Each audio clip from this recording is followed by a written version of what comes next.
I thought I was married to a loving and devoted woman. It turned out she had been using me as a backup option for years while her real, perfect man hadn't yet proposed to her. She was going to leave me with nothing, but she didn't know that I already knew about her plan. And my revenge wasn't just beautiful, it was flawless. I met Emily 10 years ago at a charity fundraiser in downtown Chicago. She stood out immediately in the crowded hotel ballroom, not just because of her striking appearance, but because of the way she commanded attention without seeming to try. Her laugh carried across the room, genuine and infectious. When our eyes met, she didn't look away. Instead, she smiled and raised her champagne glass slightly in my direction. I wasn't looking for a relationship then. My software development company was just beginning to take off, demanding most of my waking hours. But something about Emily made me approach her that night, and by the end of the evening, I had her number. Our courtship was a whirlwind. Emily was everything I thought I wanted: intelligent, charismatic, ambitious. She worked as a marketing executive at a mid-sized firm, and our conversations about business strategy often stretched late into the night. She understood my drive, encouraged my vision, and seemed to genuinely believe in me. 6 months after we met, I proposed on the rooftop of Chicago's tallest building, the city lights spreading out below us like a galaxy of earthbound stars. "Yes, Michael," she whispered, tears glistening. "Nothing would make me happier." We married in a small ceremony the following spring.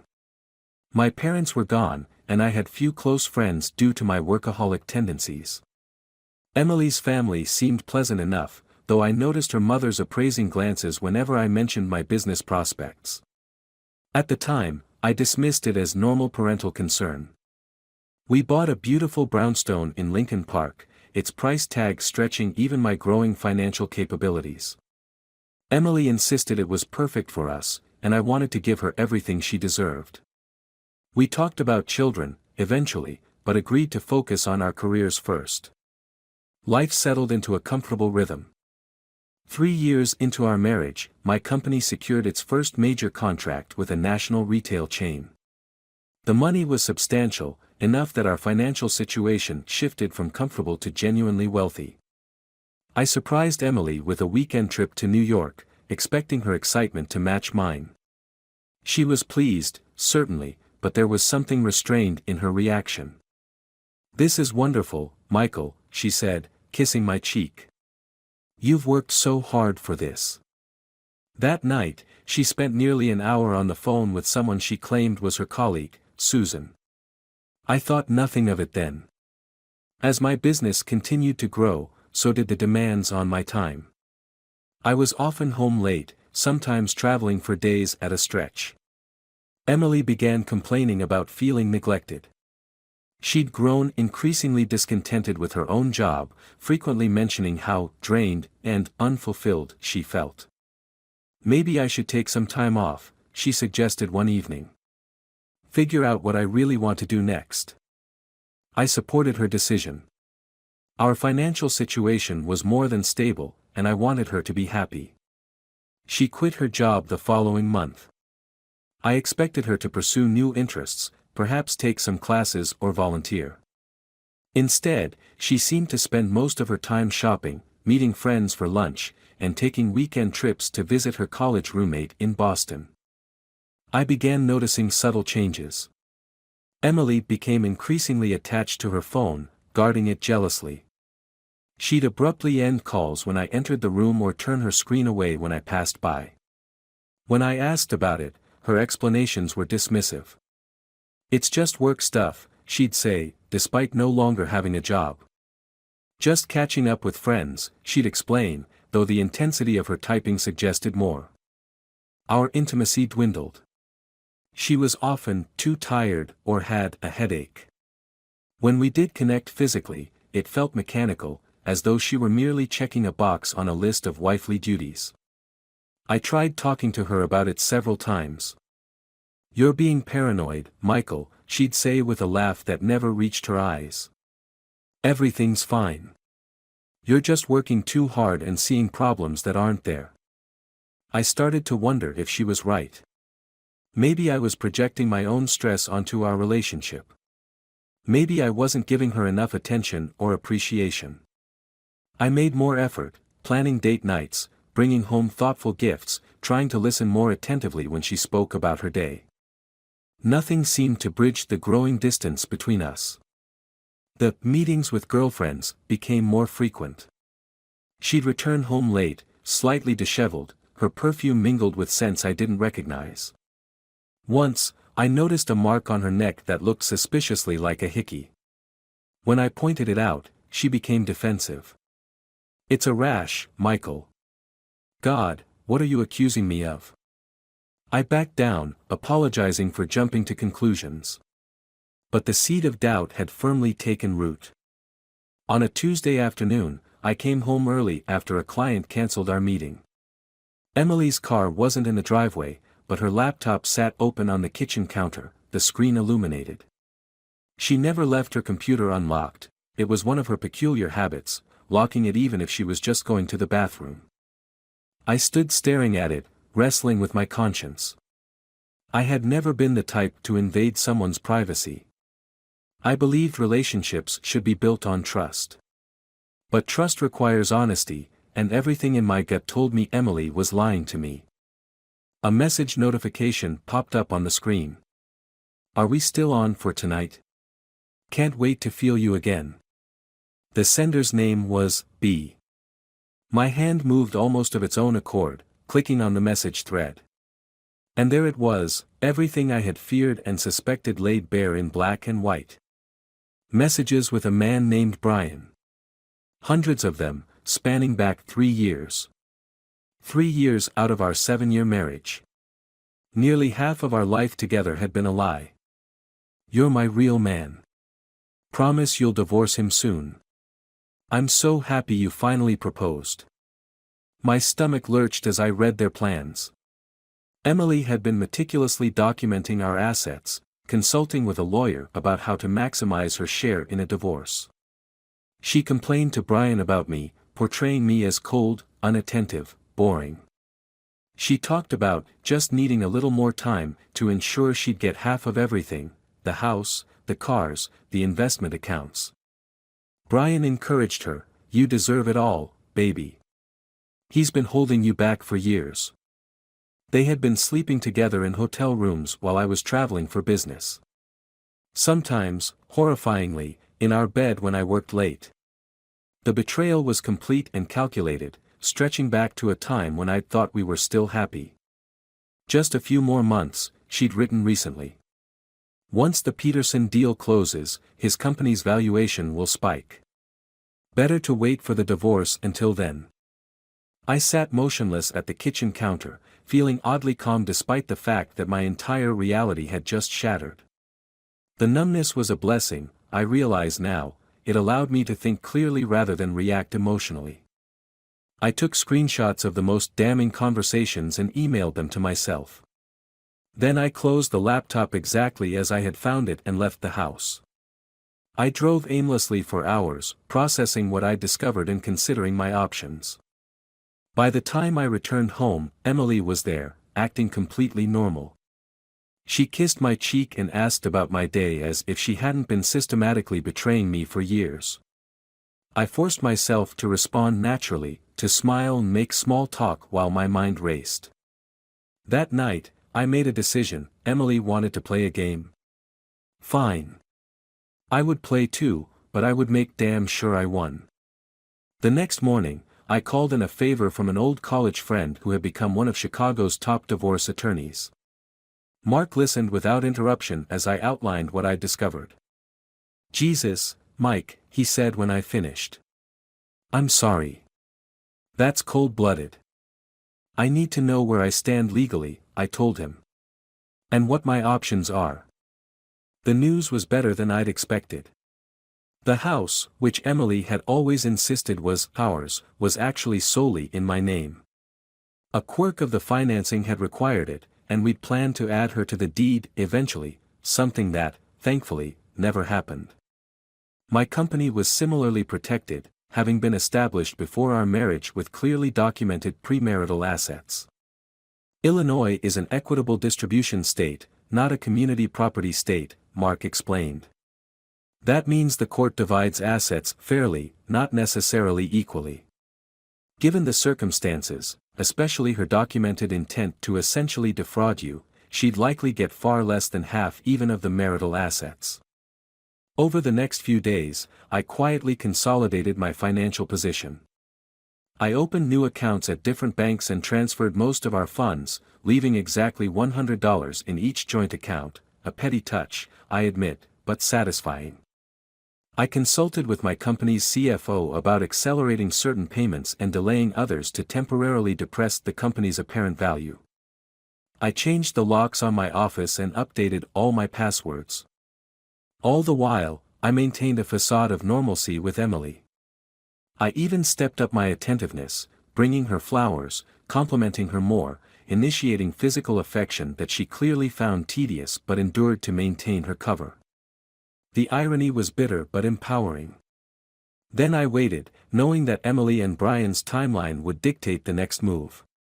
One evening about a week later, Emily returned home with a particular gleam in her eye. She'd been out with the girls, but was suspiciously sober and clear-eyed for someone who supposedly spent the night drinking wine. She curled up next to me on the couch, uncharacteristically affectionate. "Michael," she said softly, "I've been doing a lot of thinking lately." "Oh."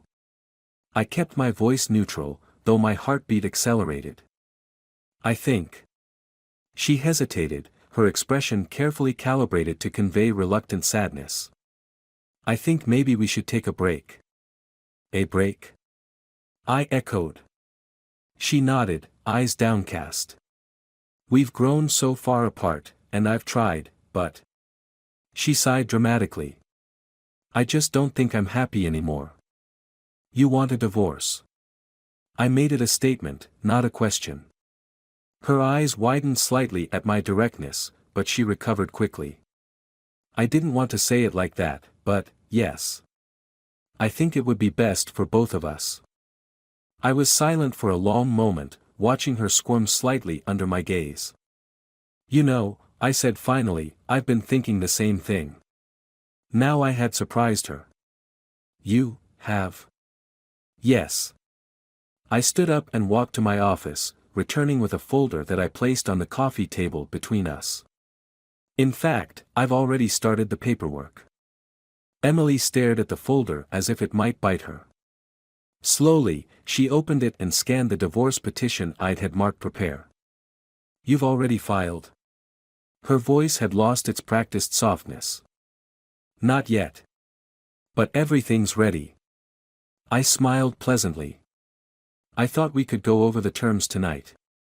She flipped through the pages, her expressions shifting rapidly from confusion to disbelief to alarm. "This says the house stays with you," she said, her voice rising. "And the cars. And, almost everything." "Yes, that's correct. But that's not fair. I'm entitled to half of everything we built together." I took a sip of my whiskey. "Are you?" "Let's see, the house is solely in my name. My company was established before our marriage. And as for our joint assets, well, they're rather minimal, it turns out." Her face flushed with anger. "That's bull. I know exactly what we have. I've seen the accounts." "Ah, yes. About those accounts." I pulled out my phone and showed her the banking app. "As you can see, there's been a slight adjustment recently." She grabbed the phone, frantically tapping through the various accounts that had previously held hundreds of thousands of dollars.